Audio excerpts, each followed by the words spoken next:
नमस्कार, स्वागत आप सभी का ग्लोबल अड्डा आप देख रहे हैं और मैं हूं आपके साथ पुनीत मिश्रा।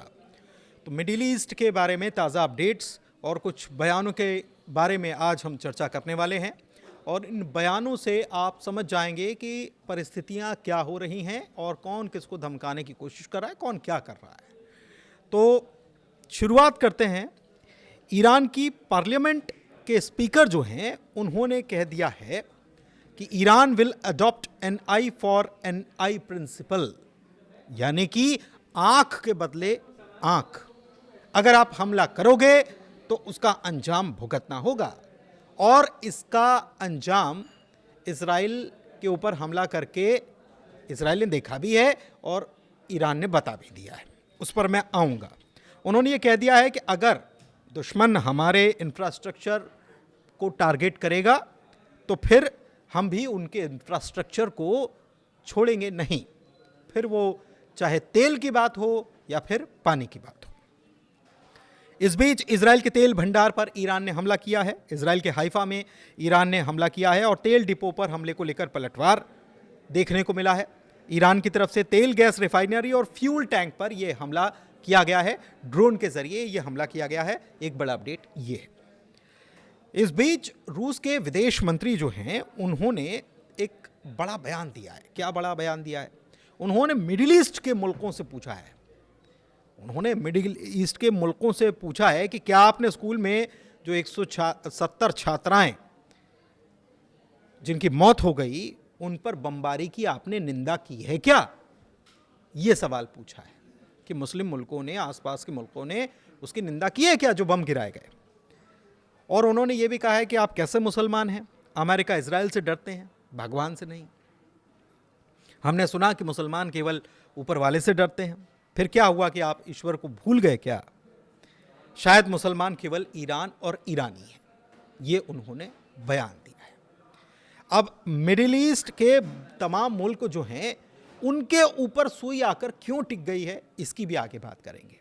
लेकिन उससे पहले अमेरिका के साथ बातचीत की जो संभावनाएं हैं उसको नकारने का काम कर रहे हैं ईरान के विदेश मंत्री, फॉरेन मिनिस्टर अब्बास अराक्ची। उन्होंने कहा है कि उन्होंने हमसे वादा किया था कि उनका हम पर हमला नहीं होगा, हम बातचीत करेंगे, हम बातचीत की मेज पर आगे बढ़ रहे थे, लेकिन अचानक से उन्होंने हम पर हमला कर दिया। और इसलिए मुझे नहीं लगता कि अब अमेरिकियों से बातचीत करना हमारे एजेंडे में शामिल है। लेकिन इस बीच एक खबर और आ रही है, और वो क्या खबर है वो सुन लीजिए। ये सूत्रों के हवाले से खबर है कि गारंटी चाहिए कि कोई भी आगे, भविष्य में कोई भी आगे हमला नहीं होगा।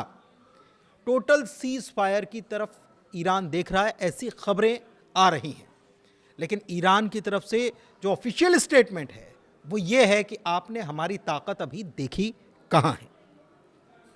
ईरान ने अमेरिकी राष्ट्रपति डोनाल्ड ट्रंप के उस दावे को भी सिरे से खारिज कर दिया जिसमें उन्होंने कहा था कि ईरान के खिलाफ युद्ध जल्द समाप्त हो जाएगा। किसने खारिज किया? ईरान ने। मतलब अगर डोनाल्ड ट्रंप कह रहे हैं कि बहुत जल्दी हम खत्म करके वापस लौट जाएंगे, तो ईरान ने कहा कि नहीं। और रिवॉल्यूशनरी गार्ड कॉर्प्स ने कह दिया है कि युद्ध कब और कैसे समाप्त होगा इसका फैसला अब अगर कोई करेगा तो वो करेगा ईरान इसका फैसला करेगा। इधर इजरायली मीडिया जो है उसने ये दावा किया कि ईरान के पास केवल 128 मिसाइल लॉन्चर बचे हैं। ऐसा जब सवाल उनसे किया गया, इजरायली मीडिया की तरफ से सवाल किया गया, तो ईरान के स्पोक्स पर्सन जो हैं उन्होंने कहा कि let them stay in the fantasy. मतलब अगर वो ख्याल बुन रहे हैं तो उनको रहने दीजिए, कोई दिक्कत की बात नहीं है। इसका जवाब एक शब्दों में दे दिया गया। एक बात और कि अमेरिका से भी कुछ सवाल किए गए। जब डोनाल्ड ट्रंप बात कर रहे थे तो डोनाल्ड ट्रंप से सवाल किया गया। सवाल किस बात को लेकर किया गया? उस स्कूल पर हमले को लेकर जिसमें 170 छात्राओं की मौत हुई, और उसमें एक बात निकलकर सामने आई थी कि ईरान को ही किसी तरह से टॉमहॉक मिसाइल मिल गई और ईरान ने अपने ही स्कूल के ऊपर बमबारी कर दी जो मिलिट्री एरिया में था। यह कहा गया था अमेरिका की तरफ से। देखिए, तो जब पूछा गया, एक पत्रकार के द्वारा उनसे पूछा गया कि ये क्या है, आप इस पर क्या कहेंगे, डोनाल्ड ट्रंप से पूछा गया, तो ट्रंप क्या कह रहे हैं कि मुझे इसके बारे में ज़्यादा जानकारी है ही नहीं और मुझे लगता है कि ये इन्वेस्टिगेशन में है। और जैसा कि आप जानते हैं कि टॉम हॉक मिसाइलें जो हैं वो दूसरों के द्वारा भी इस्तेमाल किए गए हैं।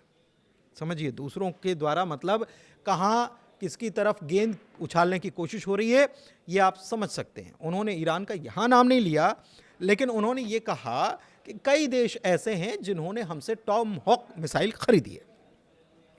अच्छा, अमेरिकी रक्षा मंत्री हैं पीट हेग्सेथ, उन्होंने कहा है कि आज ईरान के अंदर अब तक का सबसे बड़ा हमला होने जा रहा है।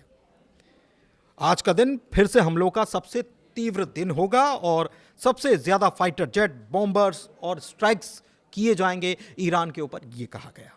मिसाइलें दागी गई हैं और उन्होंने ये कहा है कि बीते 24 घंटे में ईरान की तरफ से जो अटैक हुआ है मिसाइलों का, उसमें कमी आई है और उसको वो ये मानकर चल रहे हैं कि अब उनकी सैन्य क्षमता कमजोर हो रही है। ट्रंप भी ये कह रहे हैं कि हमने 80% मिसाइलें तबाह कर दी हैं। और इसी बात को लेकर IRGC की तरफ से कहा गया है कि अगर वो इस मुगालते में हैं तो होने दो। एक बात और किसने कही है? ट्रंप ने कही है। और ट्रंप ने क्या कहा है, आप समझिए कि कहां से कहां बात को ले जाने की कोशिश हो रही है। वो कह रहे हैं कि Iran is very powerful country, बहुत ताकतवर मुल्क है ईरान, और they were going to take over the Middle East if we did not hit them. मतलब ये कि अगर हम हमला नहीं करते तो वो पूरे मिडिल ईस्ट को अपने कब्जे में ले लेते। हैरानी की बात यह है कि अमेरिकी दूत जो हैं उनकी तरफ से इजराइल में यह बयान दिया जाता है कि 2030 तक इजराइल को ग्रेटर इजराइल बन जाना चाहिए, और दूसरी तरफ यहां बयान घुमा कर दिया जा रहा है और यह कहा जा रहा है कि ईरान जो है वो पूरे मिडिल ईस्ट को टेक ओवर करने की तैयारी में था और अगर हम हमला नहीं करते तो वो ऐसा कर जाता। सोचिए, पहले बात कहां हुई? पहले बात हुई ईरान के लोगों की, उनके आंदोलन की, फिर बात ईरान के परमाणु कार्यक्रम की होने लगी, और अब बात होने लगी है कि मिडिल ईस्ट पर ईरान, पूरे मिडिल ईस्ट पर ईरान कब्जा करना चाहता है। ये डोनाल्ड ट्रंप कह रहे हैं। फिर तेल का खेल तो आप जानते ही हैं कि तेल के ऊपर कैसे नजर टिकी हुई है। डोनाल्ड ट्रंप ने कहा है, एक बात और कही है उन्होंने, कि जेड कुशनर, स्टीव विटकॉफ और पीट हेग्सेथ के साथ मार्को रूबियो, जो उनकी टीम के सदस्य हैं, उनकी बातों से उनको ऐसा लगा कि अगर अमेरिका ईरान पर हमला नहीं करता तो ईरान अमेरिका पर हमला कर देता। उनकी बातों से उनको ऐसा लगा, ये ट्रंप ने कहा है।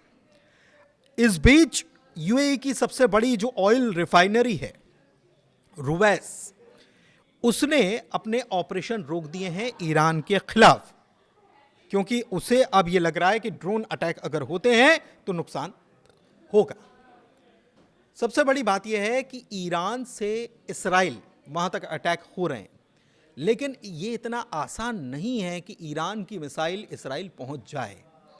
इसमें बहुत सारे पेच हैं, उस पर हम आपको बता देते हैं कि पेच क्या है।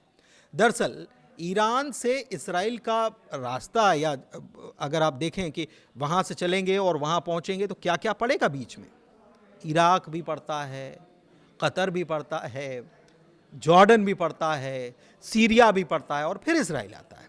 और ये जो मैंने आपको जगह बताई, इराक में मैक्सिमम कब्जा जो है वो यूएस मिलिट्री का है, तो वहाँ पर यूएस मिलिट्री के पैट्रियट सिस्टम हैं, दूसरे थर्ड सिस्टम है एयर डिफेंस सिस्टम, उन सबको चकमा दिया जाता है। इसके अलावा मैंने आपको बताया कि सीरिया में वहाँ पर भी सिस्टम लगा के रखे हैं, और भी जगहों पर सिस्टम लगा कर उन सबको चकमा देते हुए इजराइल के आयरन डोम एयर, या वहाँ पर भी जो थर्ड और पैट्रियट तमाम जो सिस्टम लगे हुए हैं उनको चकमा दे करके वो मिसाइल जो है इजराइल पर हमला कर रही है। तो ईरान की मिसाइल पावर को कमतर आंकना शायद अमेरिका को भारी पड़ रहा है। क्यों? क्योंकि अभी तक ये चीज़ें निकलकर सामने नहीं आई हैं कि इजराइल में आखिर नुकसान कितना हुआ है। इस बीच ईरान ने एक वीडियो शेयर कर दिया है, और इस वीडियो के जरिए एक बार फिर से मिसाइल पावर दिखाने की कोशिश की गई है। हालांकि ये वीडियो की सत्यता कितनी है इस पर नहीं जाएंगे, लेकिन दावा क्या किया जा रहा है उसको समझिए। माजिद मौसवी जो हैं कमांडर, उनकी तरफ से क्या कहा गया? उन्होंने ये कहा कि अब ईरान अब से हल्की मिसाइलों का इस्तेमाल नहीं करने वाला, मतलब कि जो मिसाइलें 1 टन से कम वजनी हैं उनको हम नहीं दागेंगे, उनका इस्तेमाल हम नहीं करेंगे। 20 साल से तैयारी की बात ईरान कहता है कि हम अमेरिका से लड़ाई जंग लड़ने के लिए 20 साल से तैयार हैं। इस बीच क्या हुआ? इस बीच ये हुआ कि ईरान का जो टीवी है, ईरान का जो न्यूज़ चैनल है, वहाँ पर जब लाइव चल रहा था, इसी बीच एक ज़ोरदार धमाका होता है। वहाँ पर हज़ारों की संख्या में लोग मौजूद थे और वो साफ तौर पर ये कहते हुए नजर आए कि हम लड़ेंगे, हम मरेंगे, लेकिन सरेंडर नहीं करेंगे। सबके हाथ में ईरानी झंडे थे। तो ये तस्वीर बनती नजर आ रही है। इस बीच एक खबर निकल कर क्या आ रही है कि इस मामले में ऑस्ट्रेलिया साथ में आकर खड़ा हो गया है। किसके? अमेरिका के। ऑस्ट्रेलिया ने कहा है कि हम मिसाइलें भी देंगे और साथ ही में निगरानी के लिए विमान भी देने के लिए तैयार हैं। ऑस्ट्रेलिया के प्रधानमंत्री की तरफ से यह बयान निकलकर सामने आया है। अब इसके मायने क्या हैं और ये किसको देंगे? ये देने को तैयार हैं वो मिडिल ईस्ट के देशों को, यानी कि मिडिल ईस्ट के देश अगर चाहें तो उनको मिसाइलें मिल रही हैं, उनको हथियार ऑफर किए जा रहे हैं। लेकिन हथियार ऑफर किए जा रहे हैं, इसका मतलब ये कतर ने भी एक बार ये बात कही है, खबर वहां से निकल कर आ रही है कि अमेरिका ये चाहता है कि कतर जो है वो युद्ध छेड़ दे, यूएई युद्ध छेड़ दे ईरान के खिलाफ, और ईरान के खिलाफ युद्ध छिड़ेगा और जैसे ही ये युद्ध बढ़ता है उसके बाद अमेरिका इससे अलग हो जाएगा। और ये आपस में लड़ाने वाली एक टेक्निक जो है उस पर अमेरिका काम कर रहा है। इससे फायदे दो होंगे, अमेरिका खुद को अलग कर लेगा और दूसरा कि उसके हथियार बेचने का जो बाजार है वो उससे चल निकलेगा, जिसकी बात हम पहले भी कर चुके हैं। तो अपडेट्स यहीं तक। कैसा लगा अपडेट ज़रूर बताइएगा। फिलहाल इस वीडियो को आखिर तक देखने के लिए बहुत शुक्रिया।